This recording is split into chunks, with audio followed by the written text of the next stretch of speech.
അത് വിനിയോഗിച്ചപ്പോൾ സമ്പത്ത് ഫൗണ്ടേഷൻ തിരുവനന്തപുരത്തിന്റെ അധിപതിയായിരിക്കുന്ന സ്വാമിജി നമ്മുടെ മഠത്തിൽ പല പ്രാവശ്യം വന്നിട്ടുണ്ട്. ധാരാളം ക്ലാസ്സുകൾ എടുത്തുണ്ട്, നമ്മയൊക്കെ അനുഗ്രഹിച്ചിട്ടുണ്ട്. നമ്മുടെ കൂട്ടത്തിൽ ഒരാളെ പോലെ ഇവിടെ കോട്ടയത്ത് എത്രയോ പ്രാവശ്യങ്ങൾ വന്ന് നമ്മുടെ കൂട്ടത്തിൽപ്പെട്ട ഒരാളായി തന്നെ തീർന്നുകൊണ്ട് നമ്മുടെ കൂടെ നിൽക്കുന്ന സ്വാമിജി നമുക്ക് അന്യമല്ല. ആ സ്വാമിജിയെ ഈ വർഷം നമുക്ക് കിട്ടി എന്നുള്ളത് നമ്മുടെ ഒരു ഭാഗ്യമാണ്, നമ്മുടെ ഒരു ധന്യതയാണ്.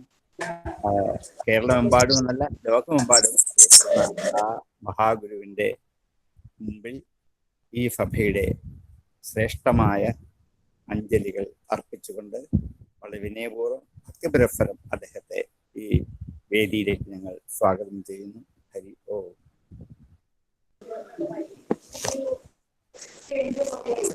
ഹരി ഓം.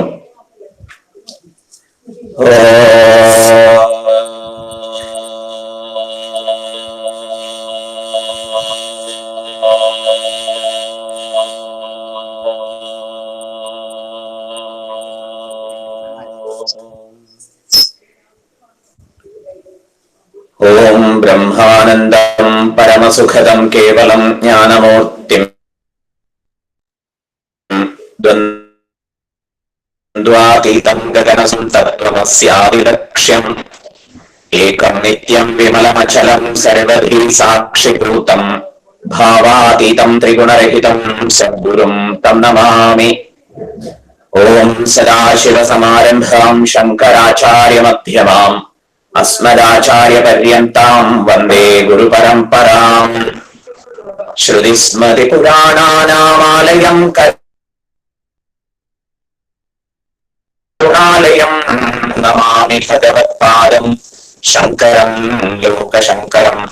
ശങ്കരം ശങ്കരാചാര്യം കേശവം ബാദരായണം സൂത്രഭാഷ്യകൃതൗ വന്ദേ ഭഗവന്തൗ പുനഃ പുനഃ. ഈശ്വരോ ഗുരുരാത്മേതി മൂർത്തിഭേദ വിഭാഗിനേ വ്യോമവദ്വ്യാപ്തദേഹായ ദക്ഷിണാമൂർത്തയേ നമഃ.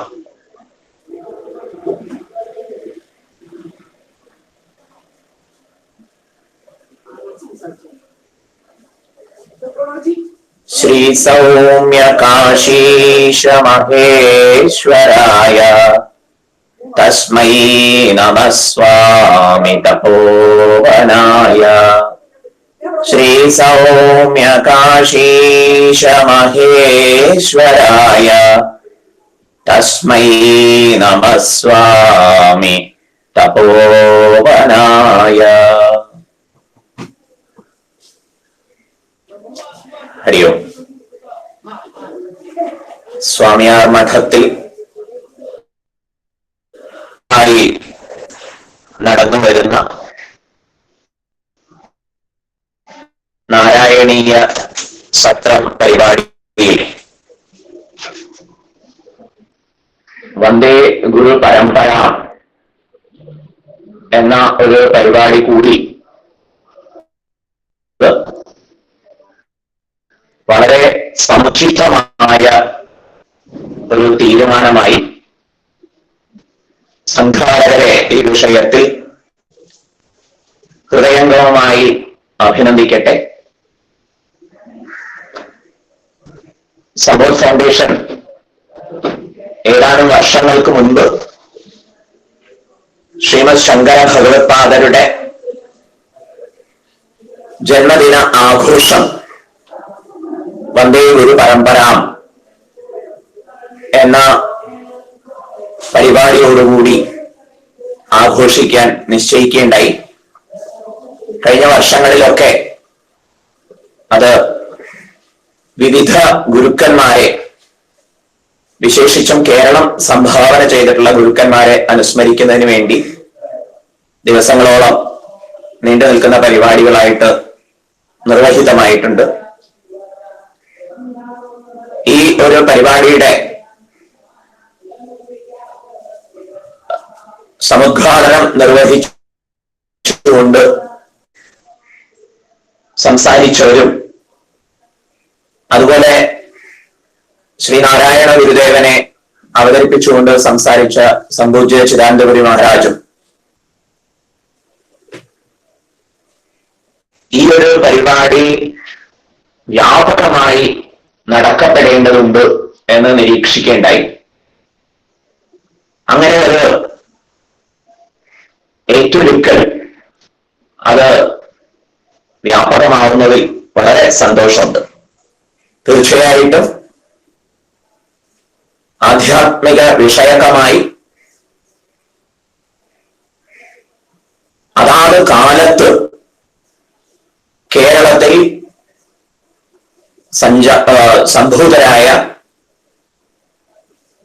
സംജാതരായ ഋഷി തുല്യരായിട്ടുള്ള മഹാത്മാക്കളാണ്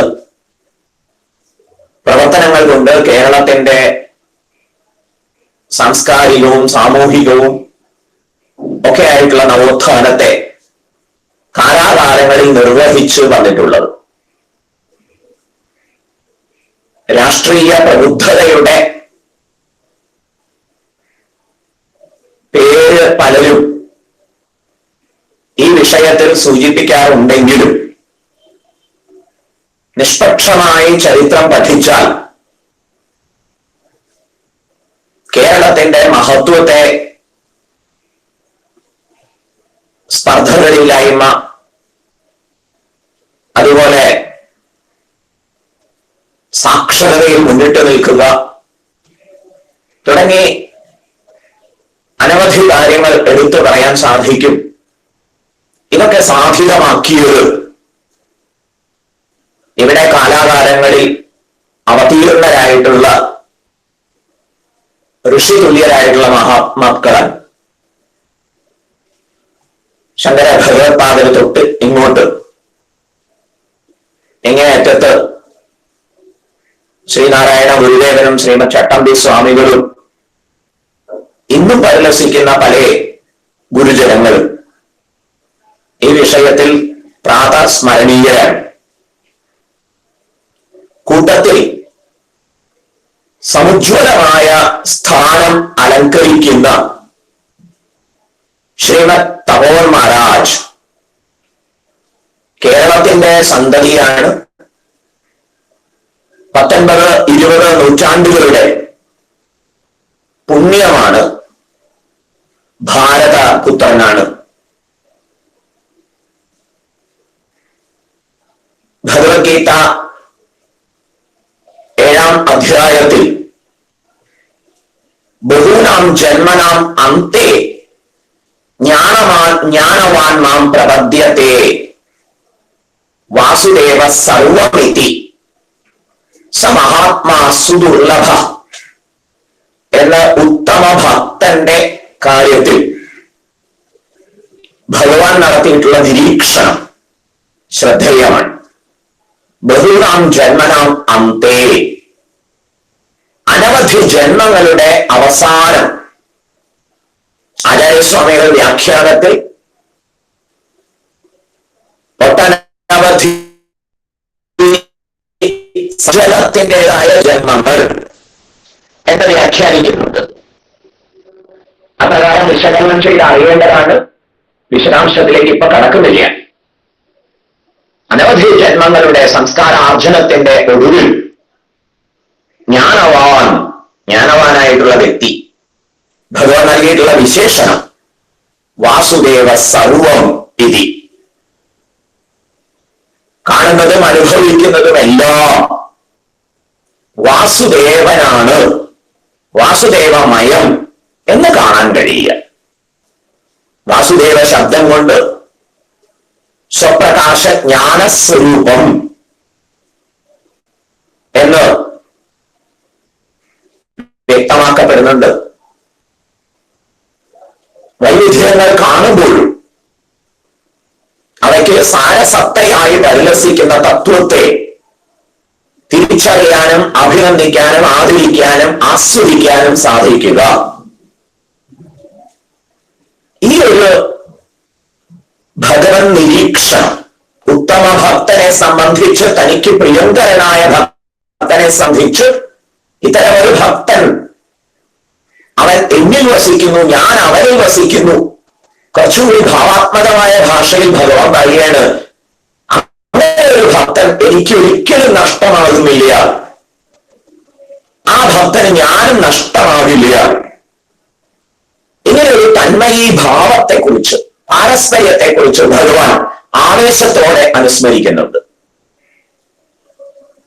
ഇവിടെ ഭഗവാൻ സൂചിപ്പിച്ചിട്ടുള്ള ഉത്തമ ഭക്തൻ, അങ്ങനെ ഒരു ഭക്തനാണ് ശ്രീമദ് തപോവൻ മഹാരാജ് എന്ന് കാണാൻ കഴിയും. പല ആചാര്യന്മാരും നിരീക്ഷിച്ച പ്രകാരം, പേരിനെ അന്വർത്ഥമാക്കും പ്രകാരം തപസ്സിന്റെ വനമായിരുന്നു ശ്രീമദ് തപോവൻ മഹാരാജ്.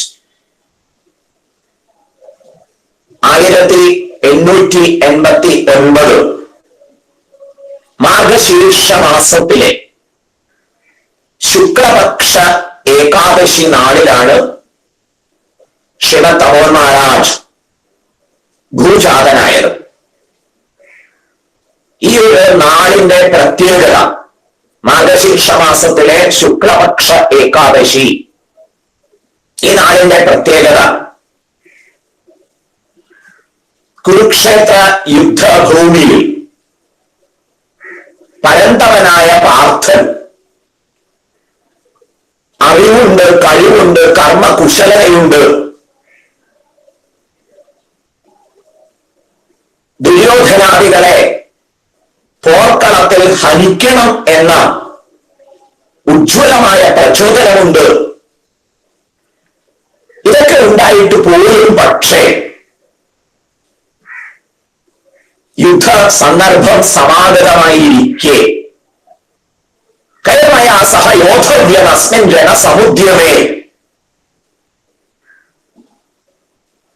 ആരൊക്കെയാണ് യുദ്ധക്കളത്തിൽ അണിനിരന്നിരിക്കുന്നത്, എന്റെ പോരാട്ടം ആരോടൊക്കെ ആകുന്നു, ഇപ്രകാരമൊക്കെ നോക്കിക്കണ്ടറിയാൻ താല്പര്യപ്പെട്ട പാർത്ഥൻ സാരഥിയായ ശ്രീകൃഷ്ണ പരമാത്മാവിനോട് സേനയോർ മധ്യേ രഥം സ്ഥാപയ, ഇരു സൈന്യങ്ങളുടെയും മധ്യത്തിൽ എന്റെ പേരിനെ കൊണ്ട് നിർത്തിയാലും എന്നാവശ്യപ്പെട്ടു.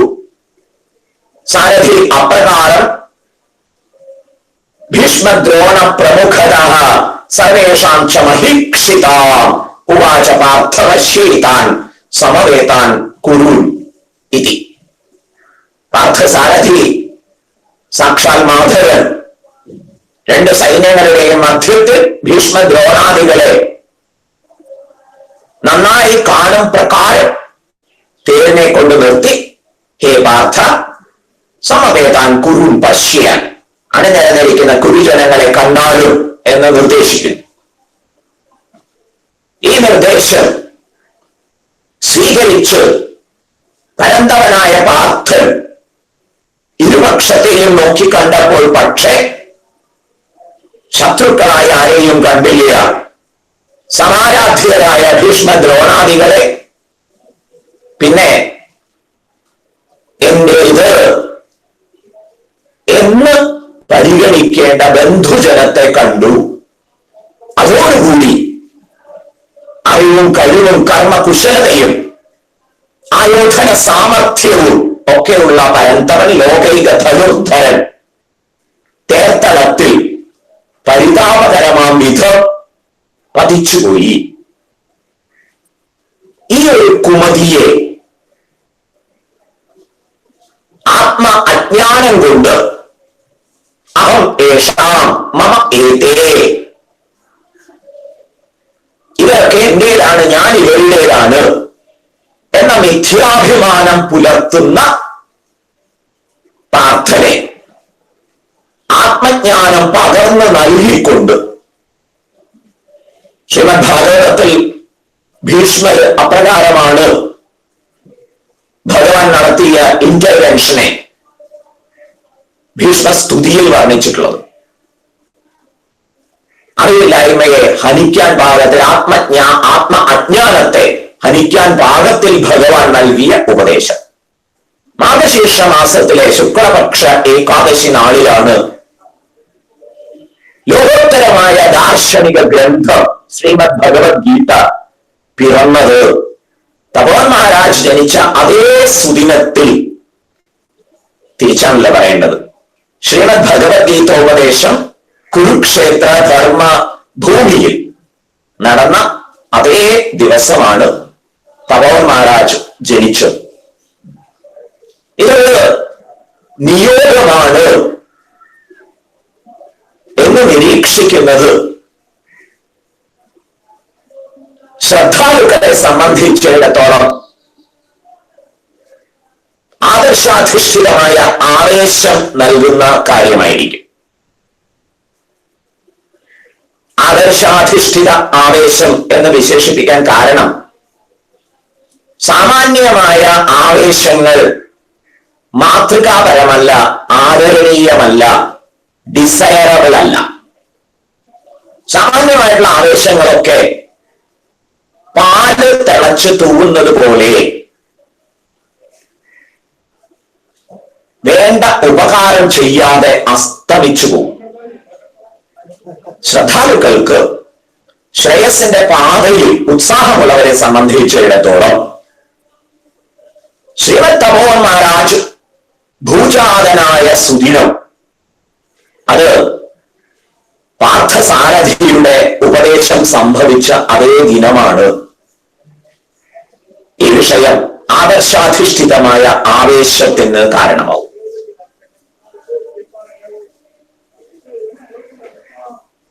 ലോകമെമ്പാടും ഭഗവത്ഗീതോപദേശം ചെയ്ത് നവപാർത്ഥസാരഥി എന്ന വിശേഷണത്തിന് സർവഥാ യോഗ്യനായ ശ്രീമദ് ചിന്മയാനന്ദ സ്വാമിജിയുടെ ഗുരുവര്യനായി ശ്രീമദ് ചിന്മയാനന്ദ സ്വാമിജിയെ യോഗ്യനായി അയക്കാൻ പിറന്നതാകുന്നു ശ്രീമദ് തപോവൻ മഹാരാജ്. അങ്ങനെ ഒരു തിരു അവതാരം, യുഗപുരുഷന്റെ ജന്മം, അത് ഗീതോപദേശ സുദിനത്തിൽ തന്നെ ആയത് ഇപ്രകാരം വളരെ ശ്രദ്ധേയമാവുന്നു. തപോവൻ മഹാരാജ് പാലക്കാട് ജില്ലയിൽ ശ്രീമതി കുഞ്ഞമ്മ, ശ്രീ അച്യുതൻ നായർ എന്നീ ദമ്പതികൾക്ക് പാലക്കാട് കുഴൽമണ്ഡം ഗ്രാമത്തിൽ മുടപ്പല്ലൂർ, അവിടെയാണ് തപോവൻ മഹാരാജ് പിറന്നത്. അമ്മ കുഞ്ഞമ്മ വളരെ നേരത്തെ തന്നെ, തപോവൻ മഹാരാജിന്റെ ബാല്യകാലത്തിൽ തന്നെ ദേഹ ത്യാഗം ചെയ്തു. അവര് ഇഹലോകവാസം വെടിഞ്ഞുപോയി. അച്ഛനാകട്ടെ തപോവൻ മഹാരാജിന് അന്ന് പേര് ചിപ്പുക്കുട്ടി നായർ എന്നായിരുന്നു. സുബ്രഹ്മണ്യൻ എന്ന പേരിട്ടിരുന്നെങ്കിലും എല്ലാവരും വാത്സല്യത്തോടെ പിന്നീട് ആദരവോടെയും ചിപ്പുക്കുട്ടി നായർ എന്നായിരുന്നു വിളിച്ചു വന്നിരുന്നത്. ചിപ്പുക്കുട്ടി നായർക്ക് 21 വയസ്സ് പൂർത്തിയാകുമ്പോൾ അച്ഛനും ഇഹലോകവാസം വെടിഞ്ഞു.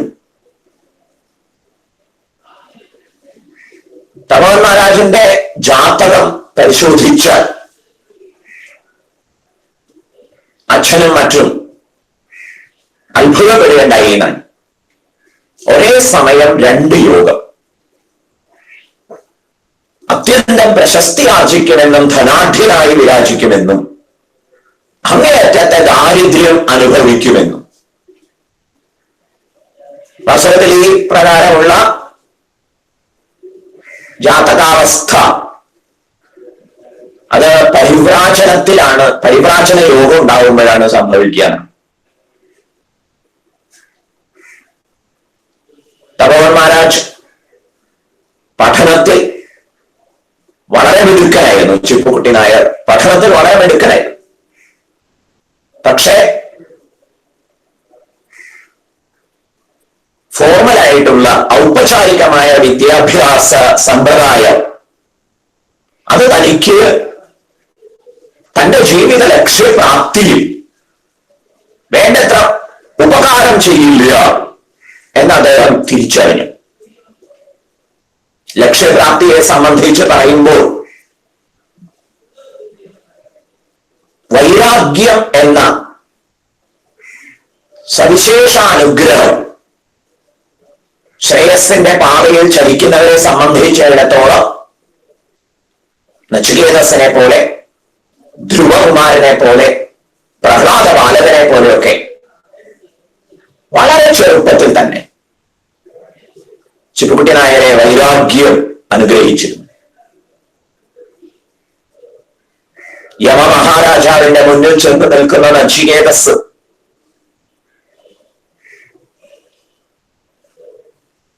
മരണശേഷം മനുഷ്യൻ എന്ത് സംഭവിക്കും? യം പ്രേതേ ചികിത്സാ മനുഷ്യേ അസ്തിത്യേകേനായമസ്തീതി ചൈകേ ഏതദ്വിദ്യാമനുശിഷ്ടസ്ത്വയാഹം വരാണാമേഷ വരസ്തൃതീയഃ. പ്രത്യേക കാരണം കൊണ്ട് യമമഹാരാജാവിന് മുന്നിൽ എത്തിച്ചേർന്ന നചികേതസിന് 3 വരങ്ങൾ ചോദിക്കാൻ അവസരം കിട്ടിയപ്പോൾ ഇവിടെ ഉത്തരം പറയേണ്ട യമമഹാരാജാവ് മരണത്തിന്റെ അധിപനായതുകൊണ്ട് മരണവിഷയകമായ ഒരു ചോദ്യം ഉന്നയിക്കുകയാണ്. ആ ചോദ്യത്തെ സംബന്ധിച്ച് യമമഹാരാജാവ് പക്ഷേ വിലയിരുത്തിയത് കൊക്കിലൊതുങ്ങാത്തത് കൊത്തി എന്ന മട്ടിലാണ്. വേറെ എന്തെങ്കിലുമൊക്കെ വരം ചോദിക്കുക, കുട്ടികൾ ഇങ്ങനെയുള്ള വരങ്ങളൊന്നുമല്ല ചോദിക്കേണ്ടത്, ഉപകാരമുണ്ടാവുന്ന വരങ്ങളൊക്കെ ചോദിക്കൂ. ദേവയാത്രാവി ചികിത്സിതം.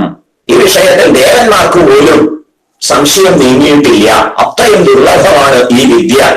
മരണം മാനുപ്രാക്ഷി, മരണത്തെ കുറിച്ചുള്ള ചോദ്യം ചോദിക്കാതിരിക്കൂ. അനവധി പ്രകാരത്തിൽ യമമഹാരാജാവ് നചികേതസിനെ പ്രലോഭിപ്പിക്കുന്നു. വെച്ചു നീട്ടിയ സൗഭാഗ്യങ്ങളുടെ നേരെ ധീരനായ നചികേതസ് ഒട്ടും പ്രലോഭിതനാവാതെ പറയുന്നു, ശ്വേഭാവാമർത്യസ്യ തന്തവേതത് സർവേന്ദ്രിയാണാം ജയന്തി തേജഃ അപി സർവം ജീവിതം അല്പമേവ തവൈവ നാഹാസ്തവ നൃത്യഗീതേ. വെച്ചു നീട്ടിയ സൗഭാഗ്യങ്ങൾ ഹേ പ്രഭു, അവയുടെ ഒരു നിലനിൽപ്പ് എത്രത്തോളം? ജീവിതത്തിന്റെ പ്രലോഭനങ്ങളിൽ പെട്ടുഴലുമ്പോൾ ആവേശിതരായി പല പ്രലോഭനങ്ങൾക്കും പിറകിൽ അലയുമ്പോൾ നാം ഓർക്കാൻ മടിച്ചു പോകുന്ന കാര്യം, ഏത് നേട്ടത്തെ സംബന്ധിച്ചിടത്തോളവും അവയ്ക്കൊരു എക്സ്പയറി ഡേറ്റ് ഉണ്ട്. ശ്വേഭാവാമത്യസ്യതന്തത്. ഹേ യമമഹാരാജൻ, അങ്ങ് പ്രലോഭിപ്പിക്കുന്നത് അത്ഭുതകരമാണ്. കാരണം അങ്ങ് എല്ലാറ്റിനെയും അപ്പോൾ ഇല്ലാതാക്കുകയും പുതിയതിനെ സൃഷ്ടിച്ചുകൊണ്ടിരിക്കുകയും ചെയ്യുന്ന ദൗത്യം നിർവഹിക്കുന്ന ആളാകുന്നു. യമനം ചെയ്യുന്ന പ്രഭുവൻ. അങ്ങനെ അറിയില്ലേ വിഷയപ്രലോഭനങ്ങൾ എന്തൊരു വിഡ്ഢിത്തമാണ് എന്ന്? തവൈവമാഹാസ്തവ നൃത്യഗീതേ. വെച്ചു നീട്ടിയ വിഭവങ്ങളൊക്കെ അങ്ങയുടെ കയ്യിൽ തന്നെ ഇരിക്കട്ടെ, എനിക്കതൊന്നും ആവശ്യമില്ല എന്ന വൈരാഗ്യം പ്രകാശിപ്പിച്ചു. ഈ കാര്യത്തിൽ അത്ഭുത സ്തബ്ധനായ കൊച്ചു ബാലന്റെ വൈരാഗ്യനിഷ്ഠയെ സംബന്ധിച്ച് അത്ഭുത സ്തബ്ധനായ യമമഹാരാജാവ് നചികേതസിനെ പ്രകീർത്തിച്ചുകൊണ്ട് പറയുന്ന പല കാര്യങ്ങളിൽ ഒന്നിലാണ് ശ്രേയശ്ച പ്രയശ്ച മനുഷ്യമേത തൗ സംഭരിത്യ വിവിനക്തി ധീരഃ. ശ്രേയസ്സും പ്രയസ്സും ഒരേ സമയം മനുഷ്യനെ പ്രാപിക്കും. അവയെ വിവേചിച്ചറിഞ്ഞ് പ്രയസ്സിനെ ഉപേക്ഷിച്ച്, യോഗക്ഷേമ തൽപരതയെ ആവേശങ്ങളെയൊക്കെ ഉപേക്ഷിച്ച് ദീർഘദൃഷ്ടിയോടെ ദൂര കാഴ്ചയോടെ ശ്രേയസ്സിനെ വഹിക്കുന്നവർ അവർ ഉത്തമരാകുന്നു. നചികേതസേ, ബ്രഹ്മ തത്വ സാക്ഷാത്കാരത്തിന്റെ ശ്രീകോവിൽ ഭവാന് മുന്നിൽ തുറന്നു വയ്ക്കപ്പെട്ടതായിട്ട് ഞാൻ കരുതുന്നു. വിവൃതം സന്മ നചികേതസം മന്യേ. ഇപ്രകാരമുള്ള ശിഷ്യന്മാർ ധാരാളം ഉണ്ടാകട്ടെ എന്ന് യമ മഹാരാജാവ് സന്തോഷത്തോടെ ആശംസിക്കുന്നു. ഇങ്ങനെയൊക്കെയുള്ള നചികേതസിനെ പോലെ, ബാലകനെ പോലെ, ധ്രുവകുമാരനെ പോലെയൊക്കെ വളരെ ചെറുപ്പത്തിൽ തന്നെ ചിപ്പുകുട്ടി നായരെ ശ്രേയസ് സാക്ഷാത്കരിക്കുന്നതിന് ഉതകുന്ന വൈരാഗ്യം അനുഗ്രഹിച്ചിരുന്നു. ശ്രീമദ് ഹനുമാൻ ലങ്കാപുരിയിലെത്തി അവിടെ ലങ്കാപുരിയെ അഗ്നി കൊണ്ട് ഹനിക്കുന്ന പ്രക്രിയ നിർവഹിക്കുന്ന രംഗം വിസ്തരിച്ച് പറഞ്ഞു കൊടുക്കുമ്പോ കുട്ടികളൊക്കെ ചുറ്റുമിരിക്കുന്നുണ്ട്, കഥ പറഞ്ഞു കൊടുക്കാൻ. ഈ കഥ കേട്ട സമയത്ത് ചിപ്പുകുട്ടി നായർ കൊച്ചുകുട്ടി ചോദിക്കുന്നു, ഈ രാവണന്റെ ലങ്കയുടെ മഹത്വം വർണ്ണിക്കുന്നുണ്ട് അവിടെ. കൊച്ചു ബാലകൻ ചോദിക്കുന്നു, രാവണൻ എന്താ 3 നേരവും സ്വർണ്ണാണോ കഴിക്കുക? ഈ ഒരു നിസ്സാരത.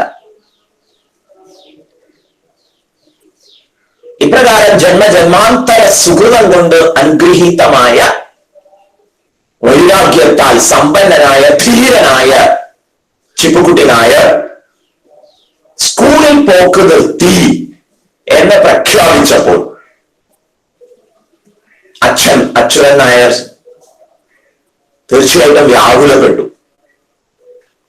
എന്റെ പഠിത്തം നിർത്താൻ എന്ന് ചോദിച്ചപ്പോൾ ഔപചാരിക വിദ്യാഭ്യാസം തന്റെ ലക്ഷ്യപ്രാപ്തിയുടെ പാതയിൽ വൈരാഗ്യസമ്പന്നനായ ചിപ്പുകുട്ടി നായരെ സംബന്ധിച്ചിടത്തോളം ലക്ഷ്യം എന്ന് പറയുന്നത് ഭൗതികമായ നേട്ടങ്ങളല്ല, അതിനപ്പുറത്ത്.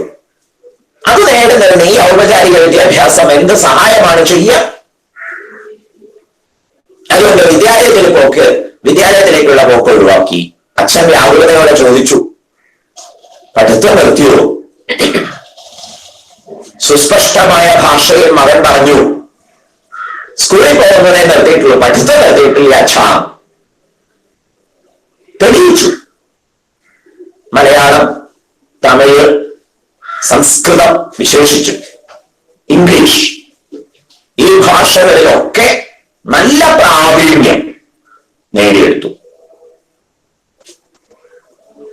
അങ്ങനെ തന്റെ ഭാവിക്ക് വേണ്ടുന്ന വിഭവങ്ങൾ സംസ്കൃത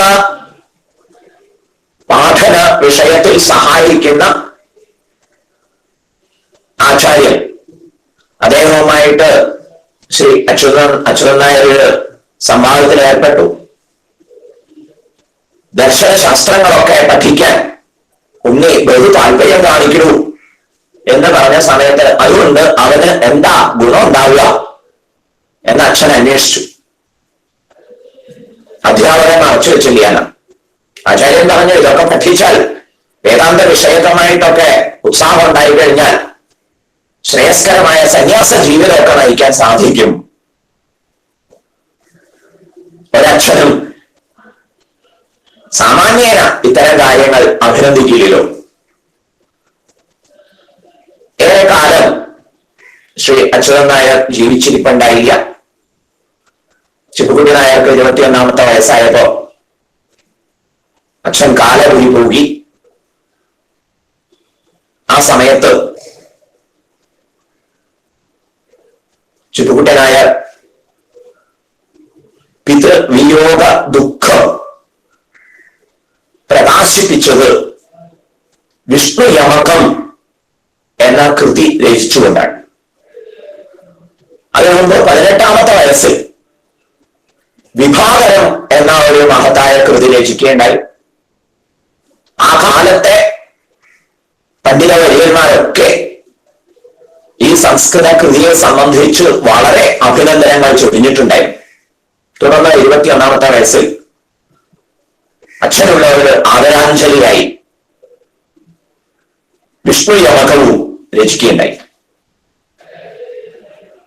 അച്ഛന്റെ വിയോഗ ശേഷം കുടുംബത്തിന്റെ കാര്യങ്ങളൊക്കെ ശ്രദ്ധിക്കാൻ വളരെ ഉത്തരവാദിത്വ ബോധത്തോടെ ചിപ്പുകുട്ടി നായർ ഉത്സാഹിച്ചിട്ടുണ്ട്. പക്ഷേ പ്രതിദിനം പ്രഭാതത്തിൽ ഉണർന്ന് കൃത്യനിർവഹണ ശേഷം സ്വാധ്യായം ചെയ്യുന്ന കാര്യത്തിൽ, ക്ഷേത്ര ദർശനാദി ആചാരാനുഷ്ഠാനങ്ങൾ ചെയ്യുന്ന കാര്യത്തിൽ, നാമജപാദികൾ അനുഷ്ഠിക്കുന്ന കാര്യത്തിൽ ഒക്കെ അത്യുത്സാഹിയായിരുന്നു. ഒരിക്കലും വീഴ്ച വരുത്തിയിരുന്നില്ല. അവസരം പോലെ ചില തീർത്ഥാടനങ്ങളും നടത്തുമായിരുന്നു. കേരളത്തിനകത്തും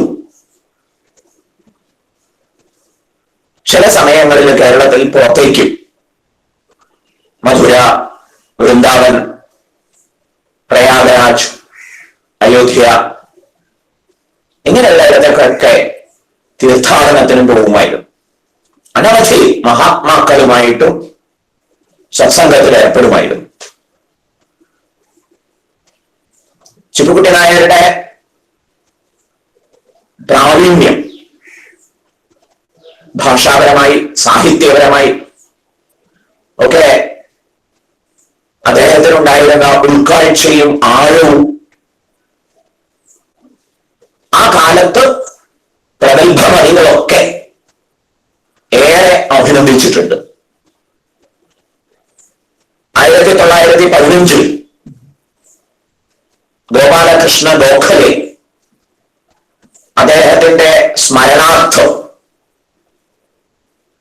ശ്രീ ചിപ്പുകുട്ടി നായർ ആരംഭിച്ച ഗോപാലകൃഷ്ണ ഗോഖലെ എന്ന മാസിക, അതിന്റെ എഡിറ്ററും പ്രസാധകനും ഒക്കെ പറ്റിയാൾ പട്ടാളം എന്നൊക്കെ പറയുന്നത് പോലെ ചിപ്പുകുട്ടി നായർ തന്നെയായിരുന്നു. ഒരിക്കലൊക്കെ വർദ്ധിച്ചു, വളരെ പ്രശസ്തി വർദ്ധിച്ചു. വിവിധ വിഷയങ്ങളെ അധികരിച്ച് അദ്ദേഹത്തിന്റെ രചനകൾ, അതുപോലെ തന്നെ വിഭവങ്ങൾ സമാഹരിക്കൽ, ഇതൊക്കെ പലരാലും പ്രകീർത്തിക്കപ്പെടുന്നുണ്ടായി. ശ്രീ രവീന്ദ്രനാഥ് ടാഗോർ, മഹാത്മാഗാന്ധിജി ഇവരൊക്കെ കേരളം സന്ദർശിച്ച സമയത്ത് കോഴിക്കോട് മുതലായ പ്രദേശങ്ങളിലൊക്കെ സ്വീകരണ ചടങ്ങിൽ സ്വാഗതം ആശംസിക്കാനോ അല്ലെങ്കിൽ കൃതജ്ഞത പ്രകാശിപ്പിക്കാനോ ഒക്കെ ചിപ്പുകുട്ടി നായരെ ക്ഷണിച്ചതായിട്ട് പിന്നീട് ആത്മകഥാരചനയിൽ ശ്രീമദ് തപോവൻ മഹാരാജ് കുറിച്ചിട്ടുണ്ട്. ഏത് വിഷയത്തിലും, സാഹിത്യ വിഷയത്തിലായാലും ശരി, സാമാജിക പ്രവർത്തനങ്ങളുടെ വിഷയത്തിലായാലും ശരി, രാഷ്ട്രീയ കാര്യത്തിലും ഉജ്ജ്വലമായ കാഴ്ചപ്പാടും ഇടപെടലുകളും ഒക്കെ നടത്തിയിരുന്ന ഈ ചിപ്പുകുട്ടി നായർ സൗന്ദര്യം കൊണ്ടും അറിവുകൊണ്ടും പാണ്ഡിത്യം കൊണ്ടും ഒക്കെ സർവർക്കും സമാദരണീയനായിരുന്നു. വിവാഹ ആലോചനകളും കാലികമായി വന്നു ചേർന്നു. പക്ഷേ തന്റെ ലക്ഷ്യത്തെക്കുറിച്ച് ഉത്തമ ബോധ്യമുള്ള ചിപ്പുകുട്ടി നായർ അതൊക്കെ തന്നെ നിഷേധിച്ചു. എന്തിനേറെ സാഹിത്യ രംഗത്ത്, സാംസ്കാരിക രംഗത്ത്, സാമൂഹിക പ്രവർത്തന രംഗത്ത്, രാഷ്ട്രീയ രംഗത്ത് ഒക്കെ വളരെ പ്രശസ്തമായ രീതിയിൽ പ്രവർത്തിച്ചു വരവെ തന്നെ അതൊക്കെ ശ്രേയസിന്റെ മാർഗത്തിൽ തടസ്സമാകും എന്ന് നിശ്ചയിച്ചു അതിൽ നിന്നൊക്കെ ക്രമേണ പിൻവാങ്ങി മാസിക നടത്തിയിരുന്നതും നിർത്തലാക്കി.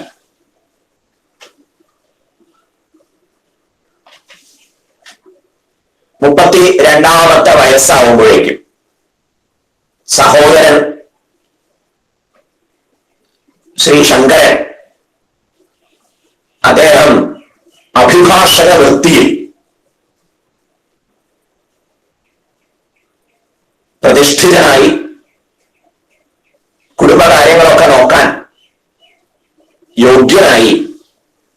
ഇത് കണ്ടതും ഇറങ്ങിപ്പോക്കിനുള്ള മഹാപ്രസ്ഥാനം അത് നിർവഹിക്കാനുള്ള തീരുമാനം തപോവൻ മഹാരാജ് ചിപ്പുകുട്ടി നായർ എടുക്കുന്നു. ഇതിനു മുമ്പ് തന്നെ പല ശ്രേഷ്ഠ പുരുഷന്മാരെയും കണ്ടിട്ടുണ്ട്. പ്രത്യേകം അനുസ്മരണീയരായിട്ടുള്ള ഭഗവാൻ രമണ മഹർഷി, തപോവൻ മഹാരാജ് തന്നെ വളരെ വിസ്തരിച്ചിട്ടുള്ള ചട്ടിസ്വാമികൾ എന്ന അവധൂതര്, അനവധി പേരെ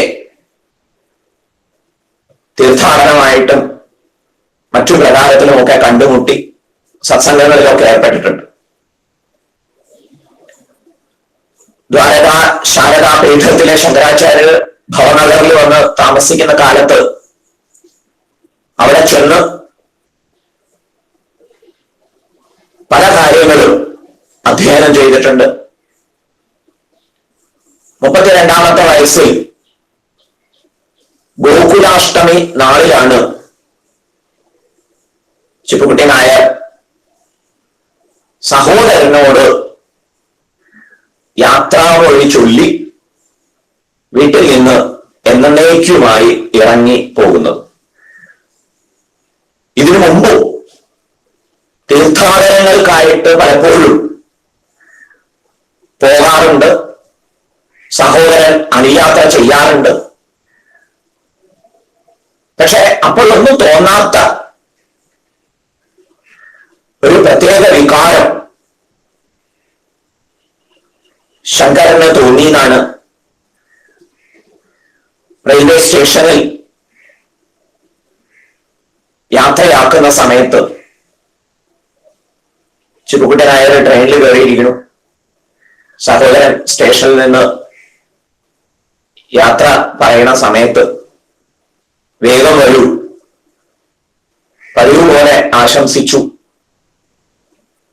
അതിന് ജ്യേഷ്ഠനിൽ നിന്ന് മറുപടി ഒന്നും ഉണ്ടായില്ല. അനുജന്റെ കണ്ണ് നിറഞ്ഞൊഴുകി. അതായിരുന്നു വിടവാങ്ങൽ.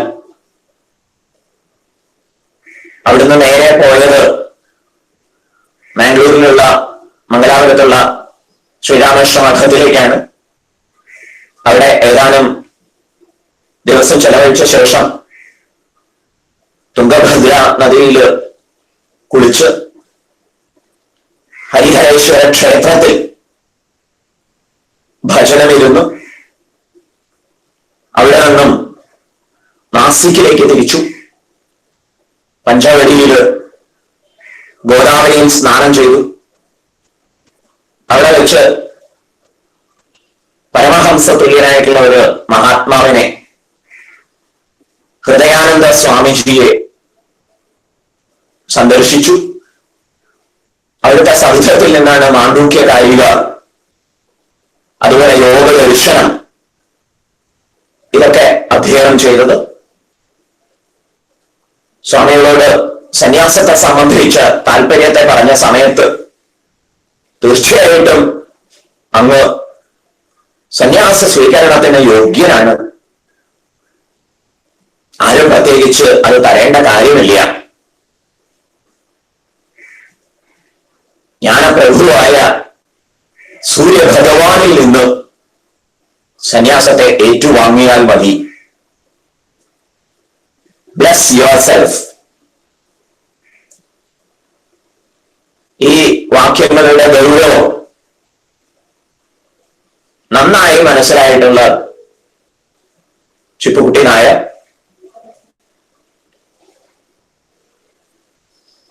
ഗോദാവരി നദിയിൽ, നർമ്മദാ നദിയിൽ സ്നാനം ചെയ്ത ശേഷം സന്യസ്തം മയാ എന്ന് എല്ലാ ബന്ധനങ്ങളെയും ഉപേക്ഷിച്ച് പരമവൈരാഗ്യത്തോടെ ത്യാഗീശാനന്ദ എന്ന നാമധേയം സ്വയം സ്വീകരിച്ചു.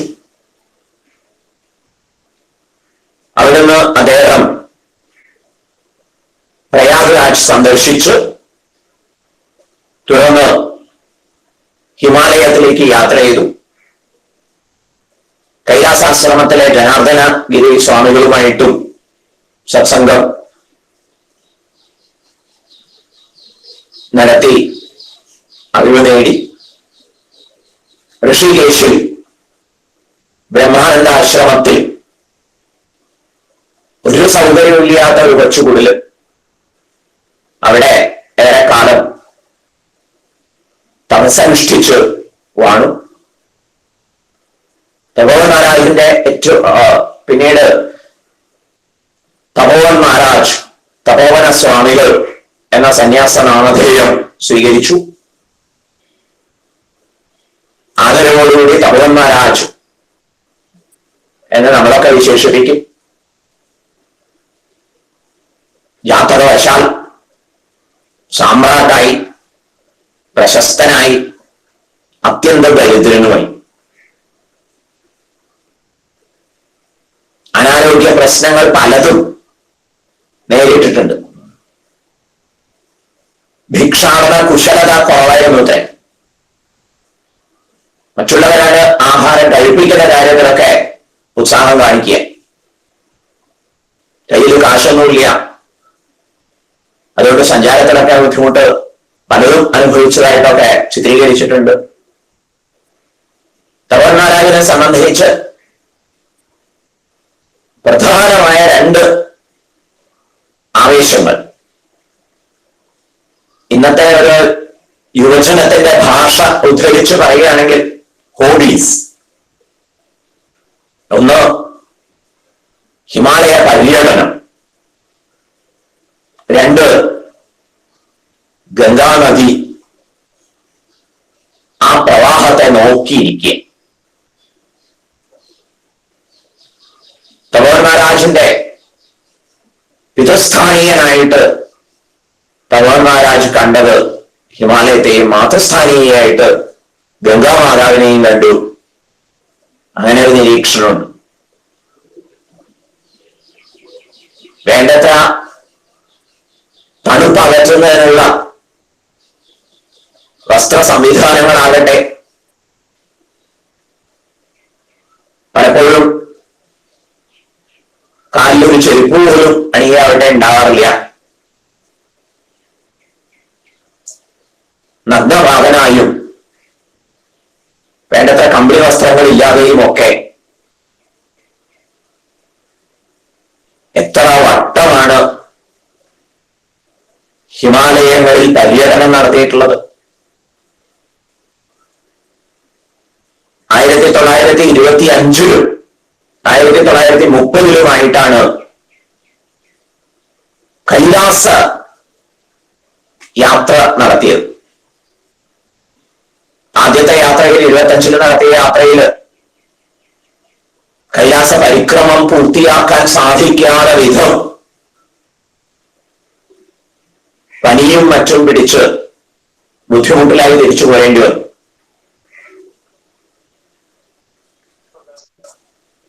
ഹിമാലയ പര്യടനം, ഈ ഹിമാലയ പര്യടനത്തിൽ തപോവൻ മഹാരാജന്റെ ഭാവം എന്തായിരുന്നു? യാ ദേവി സർവഭൂതേഷു, യാതൊരു ദേവിയാണ് സകല ഭൂതജാലങ്ങളിലും ഓരോ പ്രകാരത്തിൽ. ഹിമാലയ പര്യടനം എന്നത് വാസുദേവ ധ്യാനമായിരുന്നു.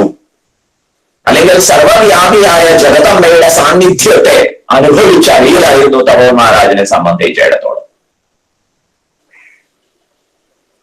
ബ്രഹ്മം തന്നെ ആവിഷ്കൃതമായതാണല്ലോ പ്രകൃതി. അതുകൊണ്ട് ഇത് ബ്രഹ്മം ഇങ്ങനെ ആസ്വദിക്കുമായിരുന്നു. ശരീരത്തിന്റെ താല്പര്യങ്ങളെ അവഗണിക്കുക എന്നുള്ളത് അത് തപസ്സിന്റെ ഭാവമാണ്.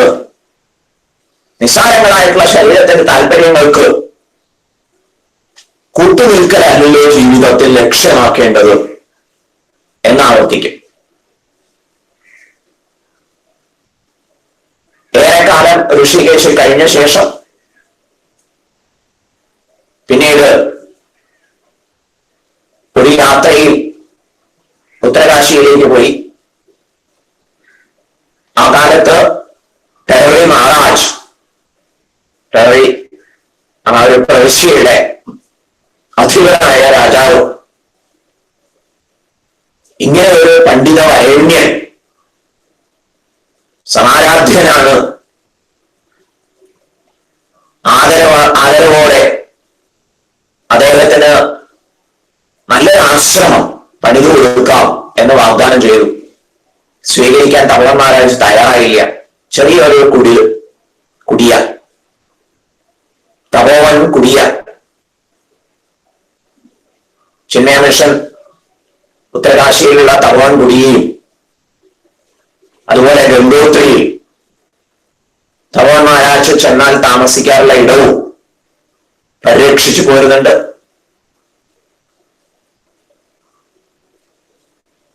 ഉത്തരകാശിയിലുള്ള തപോവൻ കുടി കണ്ടാൽ അറിയാം, കിടക്കാനുള്ള ഒരു സംവിധാനം, ഒരു വരാന്ത.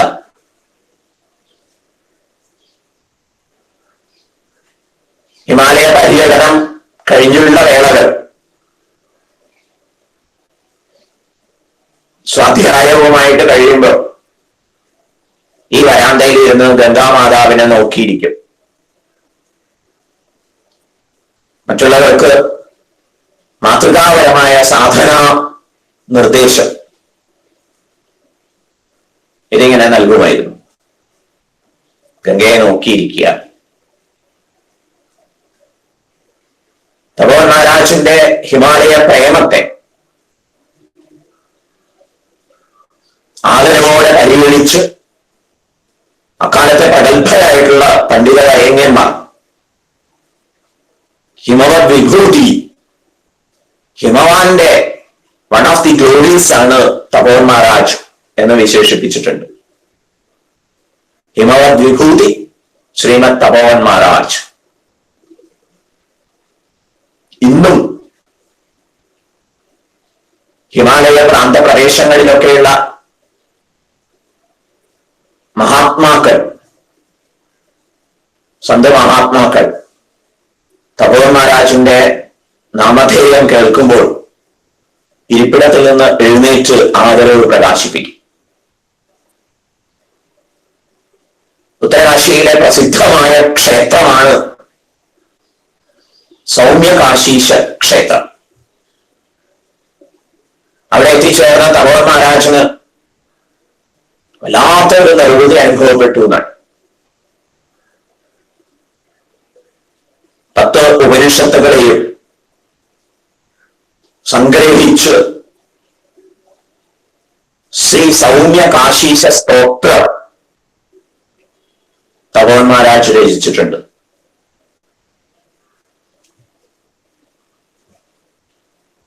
ഔപനിഷദികമായ ആശയങ്ങളെ ഭംഗിയായി സ്വാംശീകരിച്ച് സ്തോത്രകൃതിയായി പ്രതിപാദിച്ചിരിക്കുന്നു. ഗംഗോത്രിയിൽ ചെന്ന് അവിടുത്തെ ഗംഗാക്ഷേത്ര മാഹാത്മ്യത്തെ സ്തോത്രകൃതിയായിട്ട് രചിച്ചിട്ടുണ്ട്. അതുപോലെ ഗംഗാസ്തോത്രം, ശങ്കര ഭഗവത്പാദരുടെ ഗംഗാസ്തോത്രം പ്രസിദ്ധമാണ്. തപോവൻ മഹാരാജിന്റെ ഗംഗാസ്തോത്രമാകട്ടെ വേദാന്ത പ്രകരണ ഗ്രന്ഥം പോലെ പരിശോധിക്കുന്നു. ബദരീനാഥത്തെ സന്ദർശിച്ചു ആ പ്രഭുവിനെ ആദരിച്ചുകൊണ്ട് ശ്രീ ബദരീനാഥ സ്തോത്രം രചിച്ചിട്ടുണ്ട്. എല്ലാറ്റിലും വേദാന്ത പരാമർശങ്ങള്, സാധനാ നിർദ്ദേശങ്ങള്. പഠിതാക്കളെ സംബന്ധിച്ചിടത്തോളം ഒരു ഉപനിഷത്ത് പഠിക്കുന്നത് പോലെ, ഭഗവത്ഗീത അധ്യയനം ചെയ്യുന്നത് പോലെ ഉപകാരപ്പെടും. ഹിമാലയൻ യാത്രാനുഭവങ്ങൾ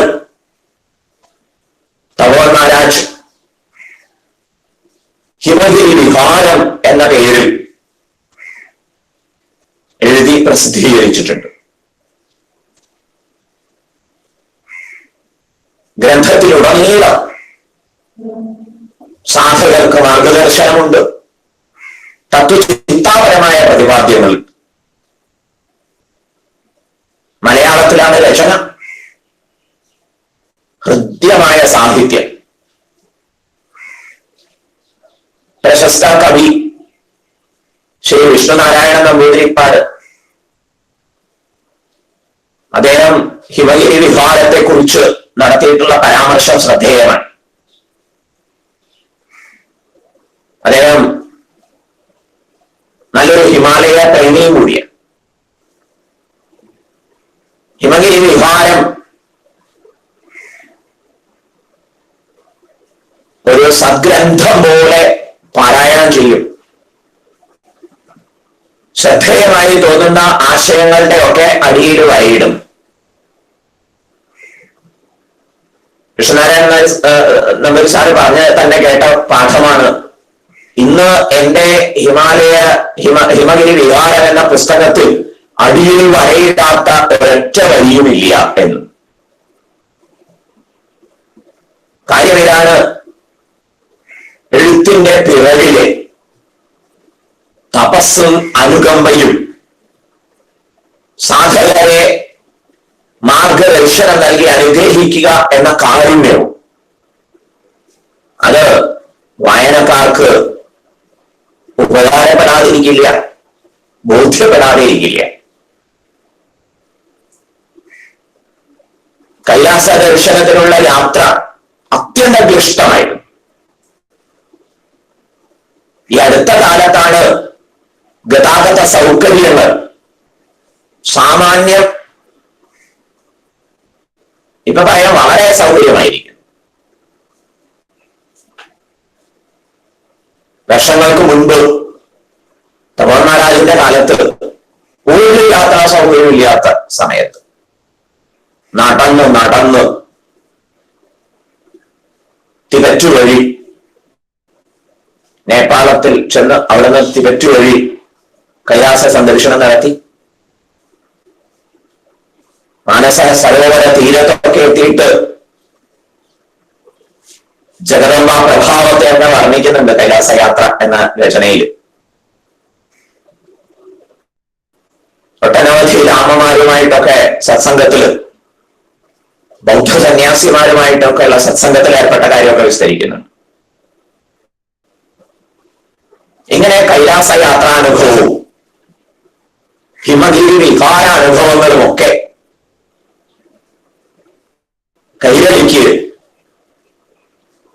എക്കാലത്തേക്കും ഉപകാരപ്പെടുമാറ് സമ്മാനിച്ചിരിക്കുന്നു.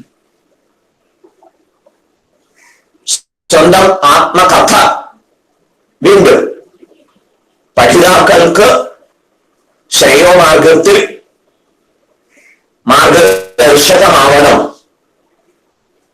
എന്ന ദൂരക്കാഴ്ചയോടെ സംസ്കൃതത്തിൽ രചിച്ച ആത്മകഥ ഈശ്വര ദർശനം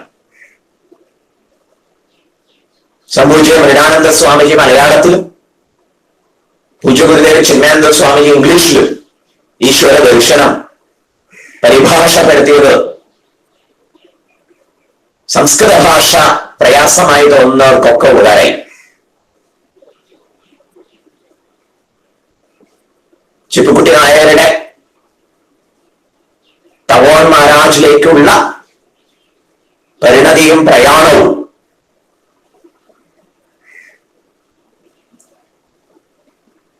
സ്വന്തം പിതൃനികേതനത്തിൽ എത്തിച്ചേർന്ന് ബ്രഹ്മാനന്ദ രസാനുഭൂതിയിൽ ആരംഭിച്ച് സന്യാസി വഴിയുടെ നിർവൃതിയുമൊക്കെ ഈശ്വര ദർശനത്തിൽ സവിസ്തരം പ്രതിപാദിച്ചിട്ടുണ്ട്. സാഹിത്യപരമായ മേന്മയുമൊക്കെ പ്രകടന ഗ്രന്ഥം പോലെ ആശ്രയിക്കാവുന്ന ഈ കൃതികളെ കുറിച്ച് നിരീക്ഷിക്കപ്പെട്ടിട്ടുണ്ട്. തപോവൻ മഹാരാജ് ശിഷ്യവൃന്ദത്തെ പ്രോത്സാഹിപ്പിച്ച് അങ്ങനെ വളർത്തിയെടുക്കാൻ ഉത്സാഹിച്ചിരുന്നില്ല. പഠിക്കാൻ ചെന്നവർ കുറച്ചുപേരെയുള്ളൂ. കർക്കശമായ ഗുരു സമീപനങ്ങളെ ഉൾക്കൊണ്ട് പാകപ്പെട്ടവർ ഒന്നോ രണ്ടോ പേരെയുള്ളൂ. കേരളത്തിന്റെ ഭാഗ്യം ആഗോള തലത്തിൽ ആധ്യാത്മികതയ്ക്ക് ശ്രീമദ് വിവേകാനന്ദ സ്വാമികൾക്ക് ശേഷം ഉജ്ജ്വലമായ ഒരു സ്വീകരണം ലഭിച്ചത് ശ്രീമദ് ചിന്മയാനന്ദ സ്വാമികളിലൂടെ. ആ ശ്രീമദ് ചിന്മയാനന്ദ സ്വാമി എറണാകുളത്ത് ജനിച്ച് ബാലകൃഷ്ണ മേനോൻ എന്ന നാമധേയത്തിൽ വളർന്നു ശ്രീമദ് ചട്ടമ്പി സ്വാമികളുടെ പരിലാളനം ഏറ്റുവാങ്ങിയ അനുഗ്രഹം സ്വീകരിച്ചു. പരമ്പരാഗത സമ്പ്രദായങ്ങളെയൊക്കെ വിമർശിക്കുന്ന പത്രപ്രവർത്തകനും അഭിഭാഷകനും ഒക്കെയായി മാറി. അങ്ങനെ ഒരു ബാലകൃഷ്ണ മേനോനാണ് ഋഷികേശിൽ തപോവൻ മഹാരാജന്റെ സമകാലീനനായ മഹാത്മാവാണ് ശ്രീമദ് ശിവാനന്ദ സ്വാമിജി. ശിവാനന്ദജി മഹാരാജിന്റെ അടുത്ത് വിമർശനത്തിന് വേണ്ടി ബാലകൃഷ്ണ മേനോൻ എത്തിച്ചേരുന്നു. ആധ്യാത്മിക രംഗത്ത് ഒരു അരുണോദയം. ശിവാനന്ദജി മഹാരാജിൽ നിന്ന് സന്യാസം സ്വീകരിച്ച ശേഷം ആധ്യാത്മികമായി കൂടുതൽ പഠിക്കണമെന്ന താല്പര്യം പ്രകാശിപ്പിച്ചപ്പോൾ ചിന്മയാനന്ദ സരസ്വതി എന്ന പേരിൽ ദീക്ഷിതനായ സന്യാസ ദീക്ഷിതനായ ആ മഹാത്മാവിനെ ശിവാനന്ദജി മഹാരാജാണ് തപോവൻ മഹാരാജിന്റെ അടുത്തേക്ക് അയക്കുന്നത്. അവിടെ ചെന്നു. തപോവൻ മഹാരാജ് പറഞ്ഞു, ഒരു പ്രാവശ്യമേ പറഞ്ഞു തരൂ, പിറ്റേ ദിവസം അത് കൃത്യമായിട്ടും ആവർത്തിക്കണം. പ്രഭാതത്തിൽ ബ്രാഹ്മമുഹൂർത്തത്തിലൊക്കെ ആയിരിക്കും ഉപദേശം. കാലാവസ്ഥ അനുകൂലമാണെങ്കിൽ ഉത്തരകാശിയിൽ നിന്ന് ഗംഗോത്രിയിലേക്കൊക്കെ പോകും. ആ സമയത്ത് യാത്രയിലും പാഠമുണ്ടാവും. കർക്കശമായ ഈ തരം അധ്യാപന അനുഗ്രഹത്തെ ശ്രീമദ് ചിന്മയാനന്ദ സ്വാമിജി സഹർഷം സാദരം സവിനയം സ്വീകരിച്ചു. അത് ലോകഗുരുവിനെ വാർത്തെടുക്കുന്ന ഒരു മഹത്തായ പ്രക്രിയയെ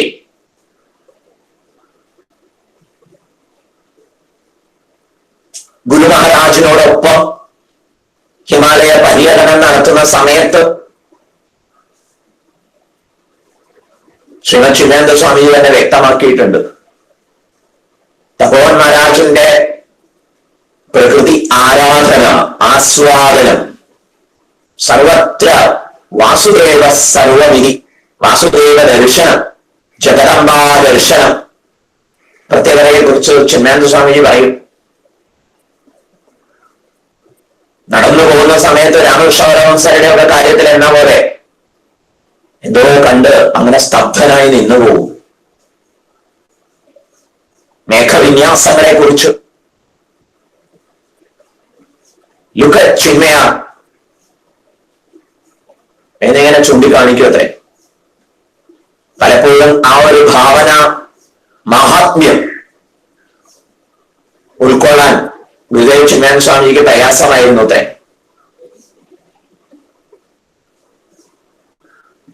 യോഗ്യനായ ഗുരു, യോഗ്യനായ ശിഷ്യൻ.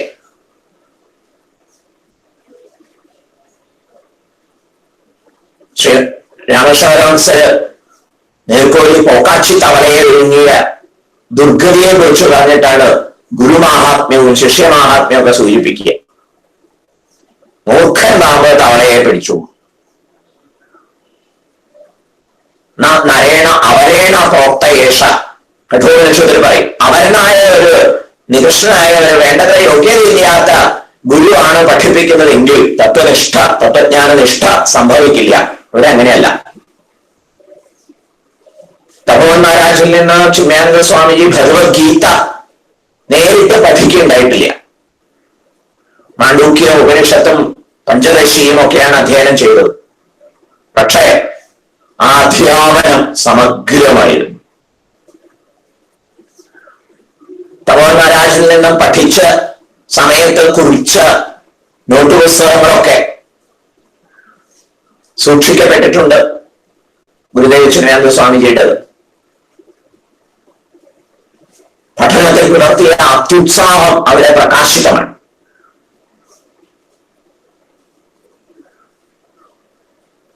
സവിനയവും സാഹർഷവുമാണ് അധ്യാപനത്തെ സ്വീകരിച്ചതെന്ന് പൊതുവെ പറയാമെങ്കിലും അവിടെ പഴയ ബാലകൃഷ്ണനിലെ അഹന്തയെയും ഒക്കെ ഹനിച്ചതിന്റെ പ്രത്യേക സന്ദർഭങ്ങളും വിശേഷമായിട്ടുണ്ടായിട്ടുണ്ട്. സാമാന്യേന ഉത്തമ ശിഷ്യൻ. പക്ഷെ അവിടെ തപോവൻ മഹാരാജ് പലതും കണ്ടെത്തി തിരുത്തിയിട്ടുണ്ട്. താഴ്വാരങ്ങളിൽ നിന്ന് തപോവൻ മഹാരാജ് എന്ന മഹാത്മാവിനെ ദർശിക്കാൻ വേണ്ടി എത്തിച്ചേരുന്ന അതിഥികൾ കൊണ്ടുചെല്ലുന്ന മധുര പലഹാരങ്ങളൊക്കെ അകത്തു കൊണ്ടുവയ്ക്കാൻ ശിഷ്യന്മാരോട് നിർദ്ദേശിക്കുന്ന ചുക്കാ റൊട്ടിയും അത് തേങ്ങയിലും ഒക്കെ കഴിക്കുക. ഇങ്ങനെ ആഹാര വിഷയത്തിൽ നാവിനെ പ്രോത്സാഹിപ്പിക്കുന്ന ഒന്നുമില്ല. ആ സങ്കടത്തിലാണ് മധുര പലഹാരങ്ങൾ കൊതിയോടെ ശിഷ്യന്മാര് കാത്തിരിക്കുന്ന. പക്ഷേ വിഭജിച്ച് നൽകുക അതുണ്ടാവില്ല.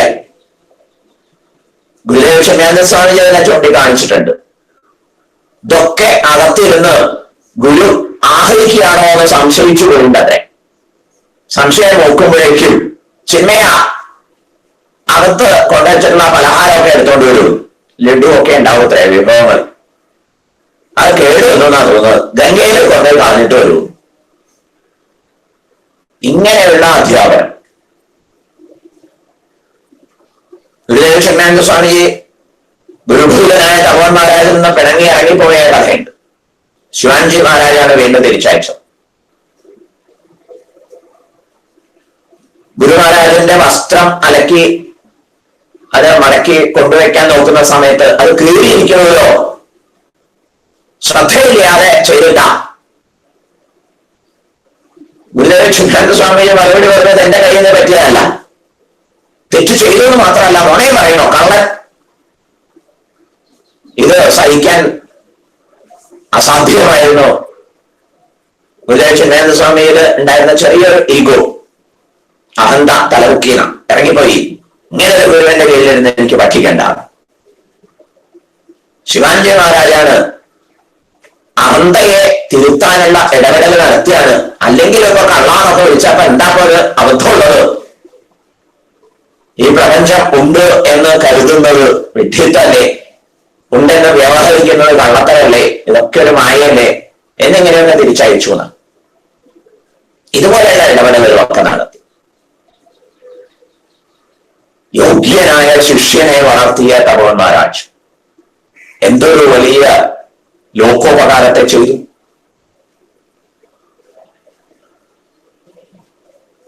പരമയോഗ്യനായ യുഗപുരുഷനായ തപസ്സിന്റെ വനമായ വേദാന്ത കേസരിയായ ശ്രീമദ് തപോവൻ മഹാരാജ്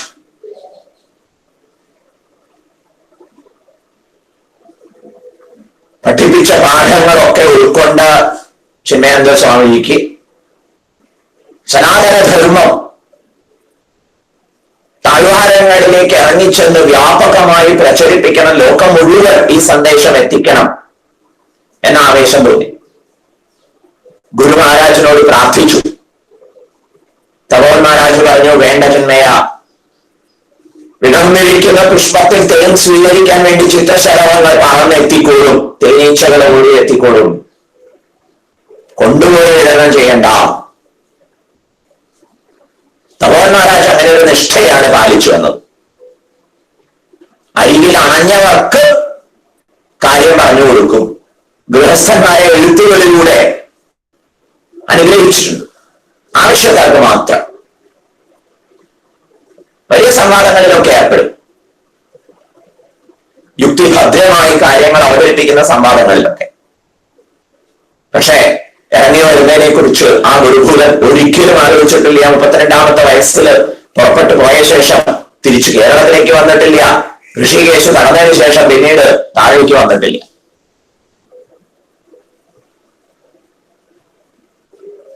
ശിഷ്യന്റെ പ്രാർത്ഥനയെ സമ്മതിച്ചു. പക്ഷേ കണ്ടീഷൻ വെച്ചു, ചിന്മയ കേൾക്കാൻ ഒരു 5 പേരുണ്ടെങ്കിൽ തുടർന്നാൽ മതി. ഗുരുദേവ ചിന്മയാനന്ദ സ്വാമിജി അനുഭവത്തെ കുറിച്ച് പറയും, there were 5 people including the speaker. ആദ്യ ഭാഷണം കേൾക്കാൻ പൂനെയില് ഗണപതി ക്ഷേത്രത്തിൽ 5 പേരുണ്ടായിരുന്നു, ഇൻക്ലൂഡിംഗ് ദി സ്പീക്കർ, സംസാരിക്കുന്ന ആൾ ഉൾപ്പെടെ. അങ്ങനെയാണ് ഗുരുദേവ ചിന്മയാനന്ദ സ്വാമിജി ലോകോത്തര ഗീത, ഭഗവത്ഗീത പ്രവക്താവായി പരിലസിച്ചത്, ചിന്മയാമിഷൻ രൂപപ്പെട്ടത്. ഇന്ന് ആധ്യാത്മിക രംഗത്ത് ആഗോള തലത്തിൽ ഉണ്ടായിട്ടുള്ള ഉത്സാഹങ്ങളുടെ വലിയൊരു പ്രയോജനം, വലിയൊരു യോജനം തീർച്ചയായിട്ടും പൂജ്യ ഗുരുദേവ ചിന്മയാനന്ദ സ്വാമിക്ക്. നവപാർത്ഥസാരഥി, ആധുനിക വിവേകാനന്ദൻ, തപോവൻ മഹാരാജ് തന്റെ കഠിന വ്രതചര്യയുടെ തപോനിഷ്ഠയിൽ ഏർപ്പെട്ടത് കാരണം 1955 ആവുമ്പോഴേക്കൊക്കെ ആരോഗ്യം വലിയ തോതിൽ ക്ഷയിച്ചു.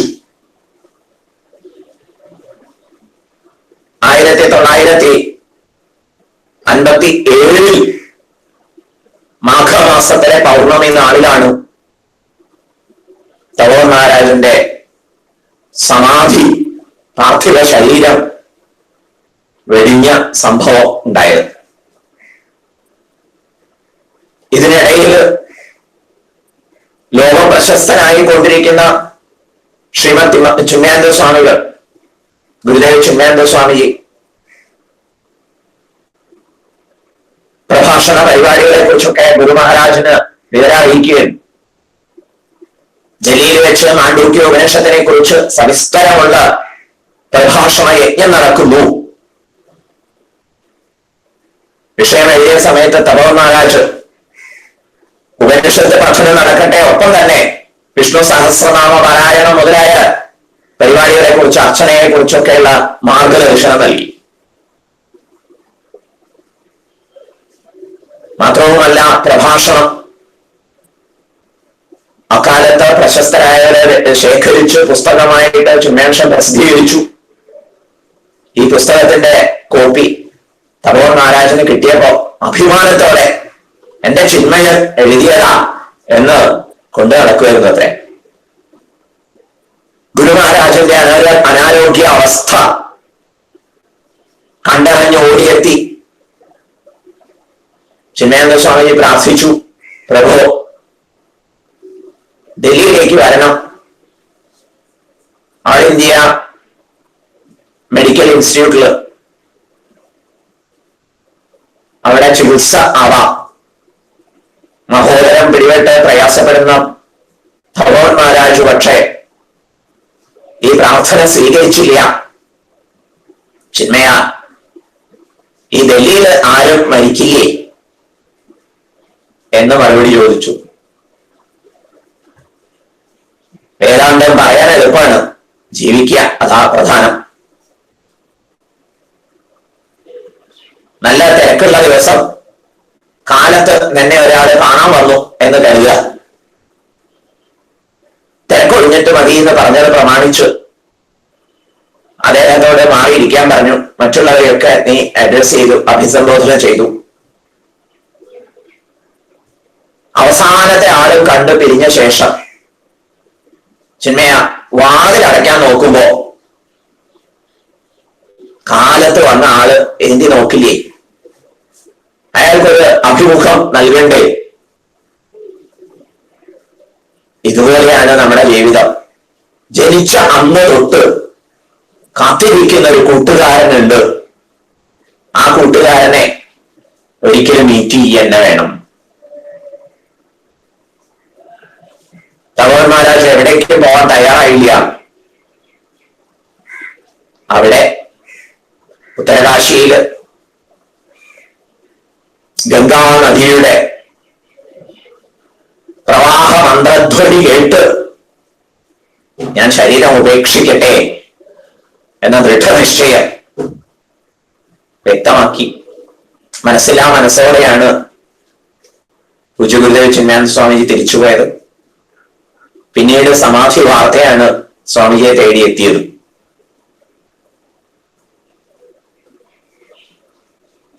തപസ്സിന്റെ വനമായി ഈശ്വര ദർശനവും ഹിമഗിരി വിഹാരവും കൈലാസ യാത്രയും ബദരീനാഥ സ്തോത്രവും ഗംഗാ സ്തോത്രവും സൗമ്യകാശീശ സ്തോത്രവും ഒക്കെ ലോകത്തിന് പകർന്ന് രചനകളിലൂടെ അനുഗ്രഹിച്ചു. ഒട്ടനവധി ഗൃഹസ്ഥ ശിഷ്യന്മാർക്ക് എഴുത്തുകളിലൂടെ മാർഗദർശനം നൽകി. ഇങ്ങനെ വിഹരിച്ച് വിരാജിച്ച് ചിന്മയ മിഷന്റെ മുൻ ആഗോള സാരഥി ശ്രീമദ് തേജോമാനന്ദ സ്വാമിജി തപോവൻ മഹാരാജിനെ കുറിച്ച് എഴുതിയ സ്തുതിയിൽ തപസ് തേടി അലഞ്ഞു നടക്കുകയായിരുന്നു, അങ്ങനെ ഒരു ചിത്രീകരണം നടത്തിയിട്ടുണ്ട്. തനിക്കൊരു എബോർഡ് വേണം, ഒരു മൂർത്തി വേണം. അങ്ങനെ സസന്തോഷം തപോവൻ മഹാരാജിനെ പ്രാപിച്ചു. ഈ ഒരു നിരീക്ഷണം തപോവൻ മഹാരാജിന്റെ ജീവിതത്തെ പഠിക്കുന്നവർക്ക് വളരെ ഉചിതം എന്ന് ബോധ്യമാവും. തപോവൻ മഹാരാജ് നമുക്കൊക്കെ വേണ്ടി തപം ചെയ്തു എന്ന് സമാശ്വസിക്കാൻ സാധിക്കട്ടെ. ഇത്രയൊക്കെ ഉജ്ജ്വലമായ തപസ്സൊക്കെ അനുഷ്ഠിക്കണമോ തത്വസാക്ഷാത്കാരത്തിന് വേണ്ടി എന്ന വ്യാകുലത നമുക്ക് ആർക്കും തോന്നേണ്ടതില്ല. തപോവൻ മഹാരാജിനെ കുറിച്ച് കേൾക്കാൻ, തപോവൻ മഹാരാജിനെ ആരാധിക്കാൻ, തപോവൻ മഹാരാജിനെ വായിക്കാൻ, തപോവൻ മഹാരാജിനെ അന്നിലേക്ക് പഠിക്കാൻ, തപോവൻ മഹാരാജ് രചിച്ച കൃതികളിലൂടെ ആശയങ്ങൾ ഉൾക്കൊള്ളാൻ ഒക്കെ സാധിക്കുന്ന ലോകപ്രശസ്ത ഗുരുവര്യനായ ശ്രീമദ് ചിന്മയാനന്ദ സ്വാമികളെ ആരാധിക്കാനും ആസ്വദിക്കാനും ഒക്കെ സാധിച്ചുവെങ്കിൽ തീർച്ചയായിട്ടും നമ്മളൊക്കെ അവരൊക്കെ ചെയ്തിട്ടുള്ള ഉജ്ജ്വലമായ തപസ്സിന്റെ അധികാരികളാണ്, നമുക്ക് ലഭിച്ച പിതൃസ്വത്താണ് അത് എന്ന് മനസ്സിലാക്കാം. ആ പ്രകാരം ആശങ്കകളില്ലാതെ ഇങ്ങനെ ഒരു യതീശ്വരൻ ജീവിച്ചിരുന്ന ഭൂമിയിലാണ് ത്രിപാദങ്ങൾ ശ്വസിച്ച് വായു ശ്വസിച്ച് നമ്മളെല്ലാവരും വസിക്കുന്നത് എന്നോർത്ത് നമുക്ക് അഭിമാനിക്കാം.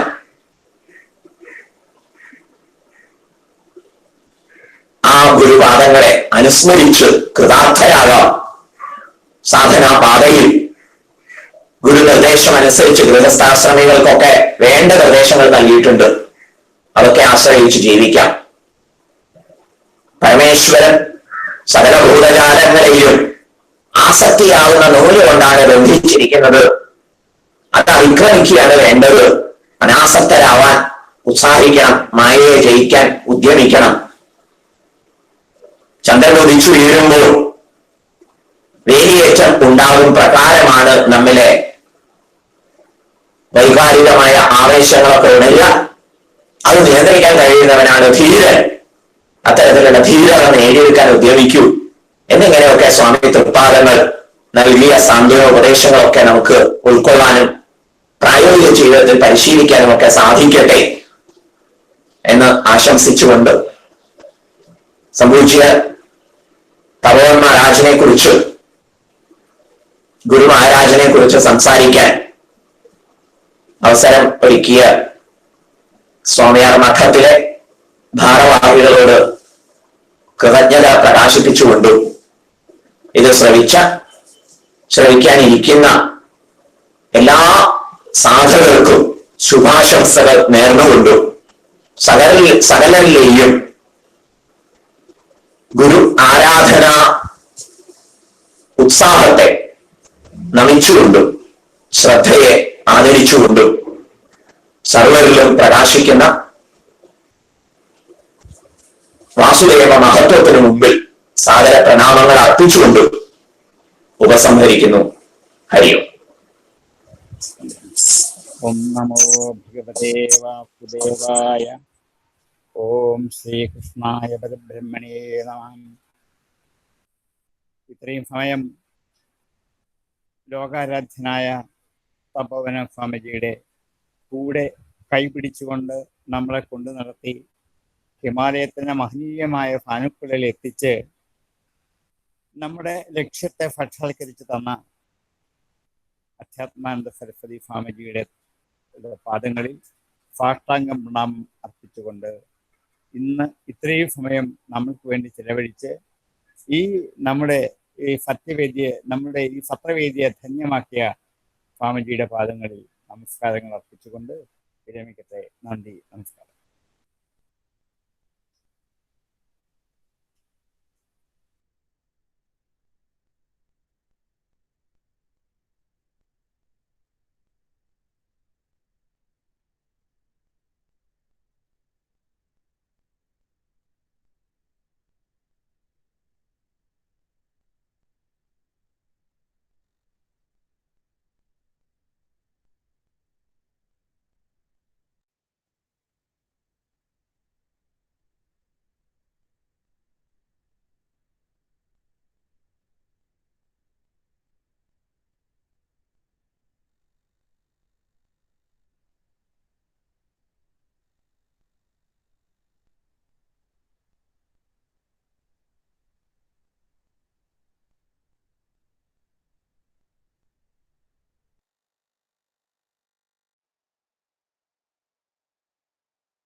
ഇപ്പൊ എന്തെങ്കിലും നടക്കുന്നുണ്ടോ പരിപാടി?